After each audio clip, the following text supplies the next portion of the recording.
बघा आता फेसबुक मधला प्रॉब्लेम आपल्याला डिस्कस करायचा आहे. सॉल्व एक्झाम्पल आहे 1.6 पेज नंबर 12.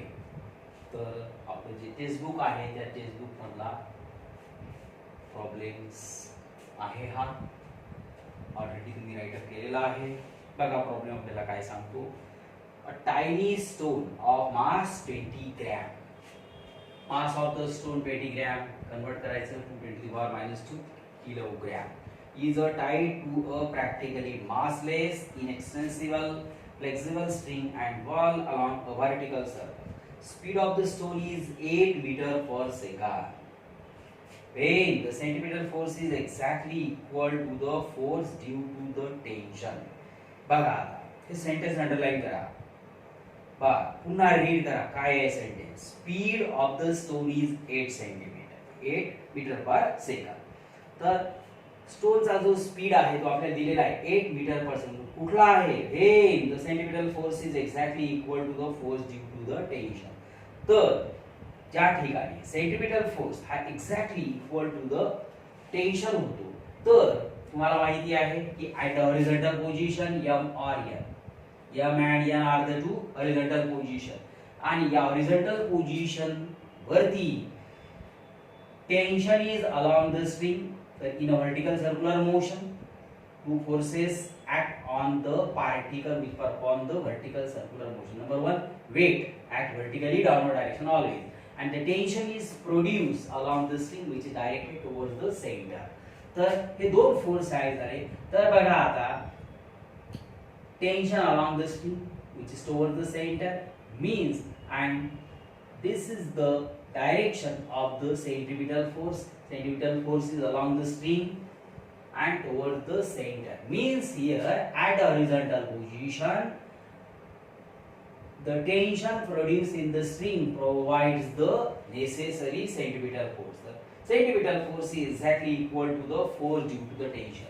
तर या horizontal position वरती centripetal force is exactly equal to the force due to the tension. हे ऑलरेडी आपण अगोदरच्या आपलं व्हर्टिकल सर्क्युलर मोशनचा जो कन्सेप्ट आपण स्टडी केला त्यामध्ये ऑलरेडी एक्सप्लेन केलेला आहे. तर या दोन हॉरिझॉन्टल पोझिशन आहे आणि याच्यामध्ये जो टेन्शन म्हणजे हॉरिझॉन्टल वरती जो टेन्शन प्रोड्यूस होतो TM और TN, तर दॅट TM और TN provides the necessary centripetal force. आणि म्हणून या ठिकाणचा जो स्पीड आहे म्हणजेच speed of the particle at the horizontal position. तर अशी जी पोझिशन आहे ती हॉरिझॉन्टल आहे. तर बघा पोझिशन वरती लक्ष द्या. कुठे आहे ती पोझिशन तीच आयडेंटिफाय आपल्याला करायची होती. तर ज्या ठिकाणी सेंट्रिपिटल फोर्स आणि force due to tension same आहे तर ती ही पोझिशन आहे m और n. दोघांचे डिस्क्रिप्शन सेम आहे. आणि ही पोझिशन आपण घेतली m. इथं स्पीड आहे vm आणि vm becomes 8 metre per second.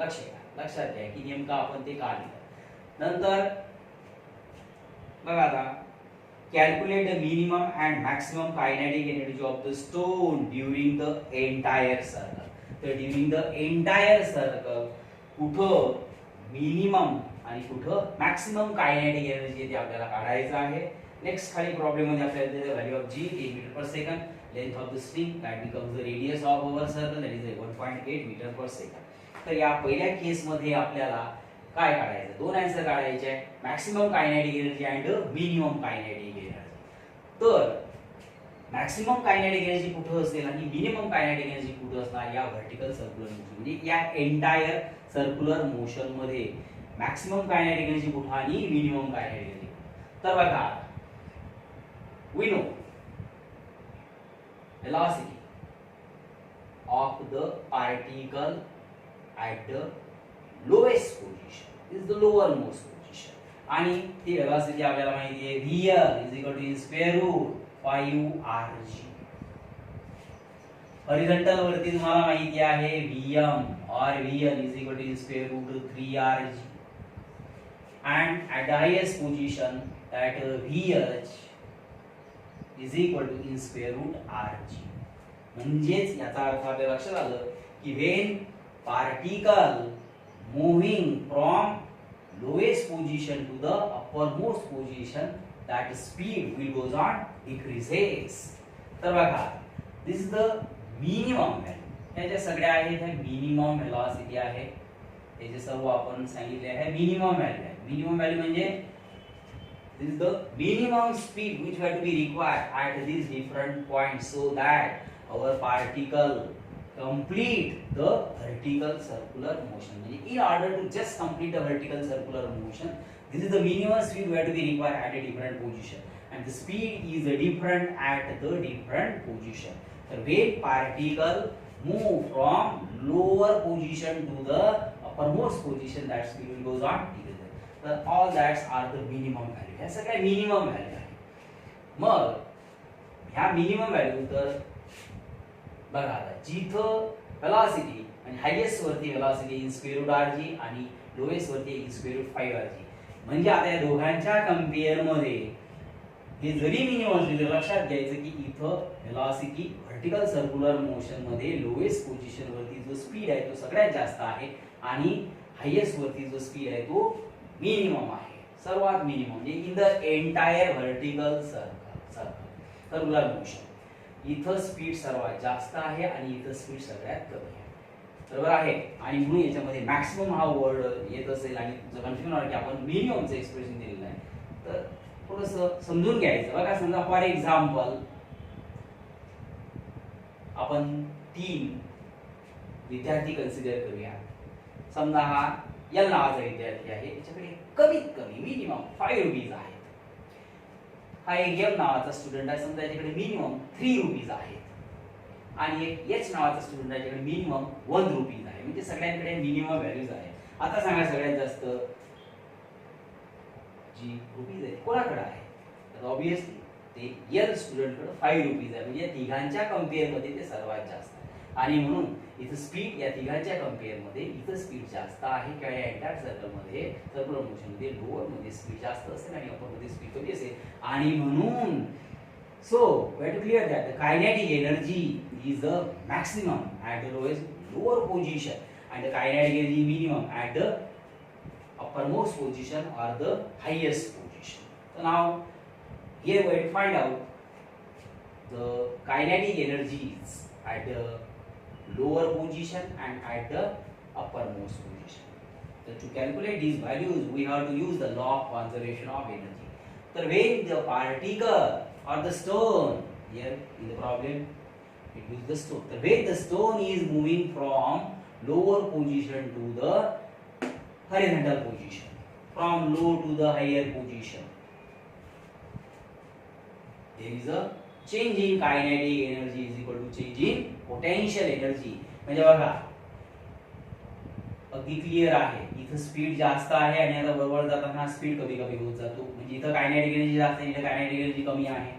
आणि so we can write here K max at here म्हणजे कायनेटिक एनर्जी at the lowest position minus kinetic energy at the horizontal position after m vm square is equal to the change in potential energy.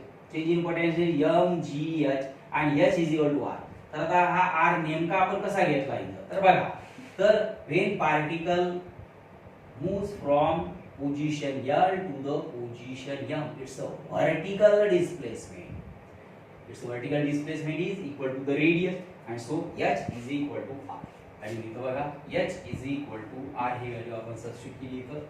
Okay, and now by putting the values, m is put into the power minus 2 into 8 square is equal to m is put into the power minus 2 multiplied by 10. The value of g is 10 and the radius is 1.8.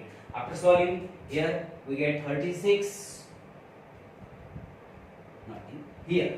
After solving here we get 36 into the power minus 2 and here after solving here we get a 64 into the power minus 2 and after evaluating we get here 36 plus minus content even plus 36 plus 64 into the power minus 2 what 8 to the power 2 into the power minus 2 result is 10 to the power 0. 10 to the power 0 means 1 and so the K maximum kinetic energy it is at the lowest position and it becomes 1 joule. आणि या ठिकाणी जी kinetic energy ती आहे 1 joule आहे. Calculations तुम्हाला अगदी व्यवस्थित आपण नोट्स मध्ये तुम्हाला करून दिलेलं आहे, ते तुम्ही तिथं व्यवस्थित बघून घ्या. इथं आपण थोडंसं शॉर्टकट बघूया. आपल्याला फक्त कन्सेप्ट बघायचं आहे की नेमका तो प्रॉब्लेम आपल्याला कसा सोडवायचा आहे, त्याने कन्सेप्ट नेमके काय असते. आता similarly when particle moving from horizontal position m to the highest position m, again same like that. बघा इथं कायनेटिक एनर्जी असते म्हणजे half time m square minus इथं कायनेटिक मिनिमम आहेच e मिनिमम यस आणि इज इक्वल टू mgr. म्हणजे बघा when particle moves from m to h its vertical displacement is r, तो mgr. तर बघा आता पुन्हा लक्षात घ्यायचं half time m vm square ही व्हॅल्यू आपण ऑलरेडी कॅल्क्युलेट केली आहे वरती 64 × 10⁻². के मिनिमम आपल्याला कॅल्क्युलेट करायचा आहे आणि mgr दॅट बिकम द 36 × 10⁻². थोडंसं आपण शॉर्ट मध्ये केलं या ठिकाणी and after solving we get here K minimum at the highest position is 0.28 joule. Calculation तुम्ही बघून घ्यायचे आहे. के मिनिमम तर ॲट द म्हणजे minimum kinetic energy is 0.28 joule and maximum kinetic energy is 1 joule. तर हे दोन आपले टू फाइंड होते लक्षात घ्यायचं. तर हे दोन आन्सर आपण या ठिकाणी काढलेले आहेत. आता पुढे बघा नेक्स्ट याच प्रॉब्लेम मध्ये सेकंड केस या ठिकाणी आहे. Let theta be the 0 be the angular position of the string when the stone is at a lower most position. तर बघा आता म्हणजेच फॉर एक्झाम्पल हा स्ट्रिंग आहे बरोबर आहे आणि हा असा या पोझिशनला आहे म्हणजे ॲट लोअर मोस्ट पोझिशन किंवा लोएस्ट पोझिशन. तर स्ट्रिंग आणि व्हर्टिकल याच्यामधला अँगल जो आहे तो 0 आहे. म्हणजे theta gives the position of the particle in vertical circular motion. तर इथं समजा हा स्ट्रिंग आहे इथं बॉडी अटॅच केलेली याला अँगल झाला 0 इथून चालला हा इथं अँगल झाला थीटा. या पोझिशन वरती आपल्याला प्रॉब्लेम सॉल्व्ह करायचा. इथे गेलं तर theta becomes 90 degree, here is a 180 degree, 270 degree, 360 degree. तर that angle theta is also gives the position of the particle in vertical circular motion. So when theta becomes 0, then angular position of the string when the string is at the lower position. किंवा string lowest position होते. Determine the angular position of the string. आपल्याला angular position काढायची आहे म्हणजे angle theta काढायचा आहे. When the force due to tension is numerically equal to the weight of the stone. बघा काय सांगतो कंडिशन या ठिकाणी दिलेली आहे आपल्याला.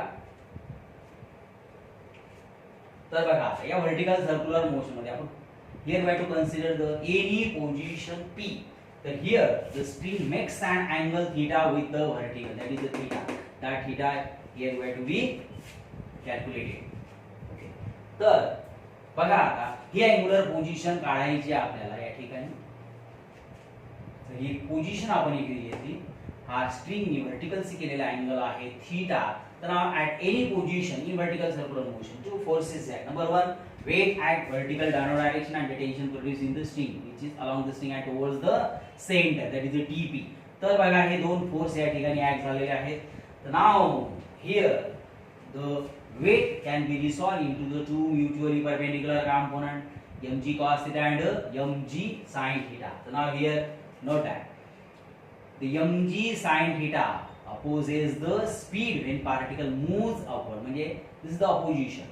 हा याला अपोज करणार. And so we know that in vertical circular motion when particle moves from lower to higher position its speed will goes on decreases. So this mg sin theta opposes the speed at that position p. And now here the tp and the mg cos that these are the two exactly opposite and the resultant of that two gives the necessary centripetal force. And so here we can write tp minus mg cos theta. The resultant of that two gives the centripetal force at that position p mvp square. But now here given that the given condition is that बघा condition वाचा.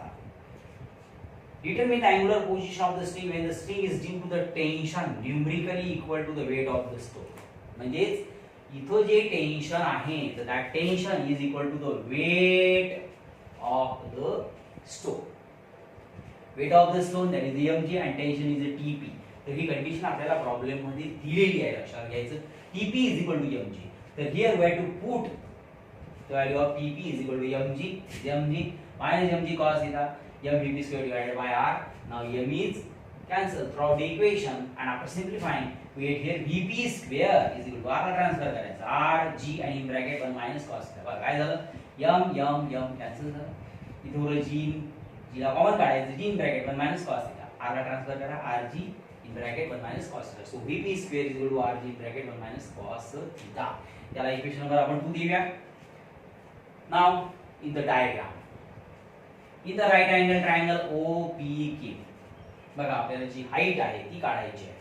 दिस is the lower most position. When the stone is at lower position it's height is 0. म्हणजे याचा अर्थ जी height आहे vertical circular motion मध्ये ती इथून आपण मेजर करायला सुरुवात करूया. इथून हाईट मोजायची. लक्षात घ्यायचं, जी हाईट आपण मोजली आहे आतापर्यंत, जी हाईट इथं मोजायची आहे ती लोअर पोझिशन वरून मोजायची, कारण this is the rest position, this is the equilibrium position of the part.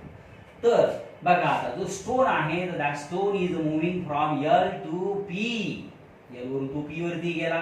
When it is reaches at P, आपण इथून परपेंडिक्युलर ड्रॉ केला व्हर्टिकल वरती, and this QL it gives the height of the stone. आणि ते याची आपल्याला values माहित करून घ्यायची आहे. And so here we have to the trigonometry. Here we have to find out the cos theta. cos theta is equal to OQ divided by OP. And therefore on simplifying, OQ is equal to OP cos of theta. OP is the radius, so that is the thing. OQ is equal to R cos of theta. OP is R. तर अशा रीतीने आपण काय केलं, या OQ ची cos ratio इथं use केला आणि OQ ची व्हॅल्यू काढली. आता बघा, OQ is R cos theta. OL it is the radius or it is the length of the string. Radius आहे ती. And so QL, आपल्याला QL फाइंड आउट करायचं आहे. QL is equal to OL minus OQ. QL it gives the height of the particle in this case. And so H is equal to R in bracket R minus R cos theta. So H is equal to R in bracket 1 minus cos of theta. बघा, तर काय केला, at any position TP आणि mg cos theta या दोघांचा result centimetre provide करतो. दिलेली condition आहे TP is equal to mg use केला आणि VP स्क्वेअर ची व्हॅल्यू आपण काढली इक्वेशन 2. त्यानंतर इथे ट्रिग्नोमेट्री यूज केली आणि जी हाईट आहे ती हाईट काढली H is equal to R in bracket 1 minus cos of theta. And now when the stone moves from L to P, again we have to use the law of conservation. This concept we have to be used. And so the change in kinetic energy is equal to change in potential energy, same like that. And so the maximum kinetic energy, we know at the lowest position kinetic energy is maximum. That value we have to be already calculated is 1 joule. And so K max at L is equal to minus half time m Vp square. म्हणजे बघा, L position वरची kinetic energy आणि P position वरची kinetic energy दोघांना difference घ्यायचं. जेव्हा particle L वरून P वर जाणार, it's a kinetic energy will goes on decreases because its speed will goes on decreases, so kinetic will goes on decreases. And is equal to the mg h. H is the height. H is the height. तर बघा आता, now in this equation, बघा ही equation कशाला आपल्याला law of conservation of energy, change in kinetic energy is equal to the change in potential energy. तर half time Vp square, equation 2 बघा, Vp square ची value Rg substitute करायची, Rg in bracket 1 minus cos theta is equal to mg h. H value from equation 3 R in bracket 1 minus cos of theta. बघा आता, minus half mgr 1 minus cos theta आणि mgr 1 times mgr in bracket 1 minus cos of theta. याला transfer करा तिकडे. So 1 plus half that is 3/2 and so 3/2 mgr in bracket 1 minus cos of theta. The maximum kinetic energy at the lowest position. Now here we have to put the values that we have to be known. K max at L is 1 joule. Now then we know the mass of the stone, radius of the vertical circle, value of g, okay, and we have to find out the value of theta. बघा याला हे सगळ्या values आपण put केलेल्या आहेत, त्या calculation तुम्हाला करायचं आहे व्यवस्थित. Okay, now the after solving 1 minus cos of 1 divided by 0.54. तर या सगळ्यांचं जे कॅल्क्युलेशन्स आहे हे 0.54 येते, तुम्ही कॅल्क्युलेट करायचं आहे. and the reciprocal of 0.54 is 1.852. and here cos of theta is equal to 1 minus 1.852 and therefore cos theta is equal to minus 0.852.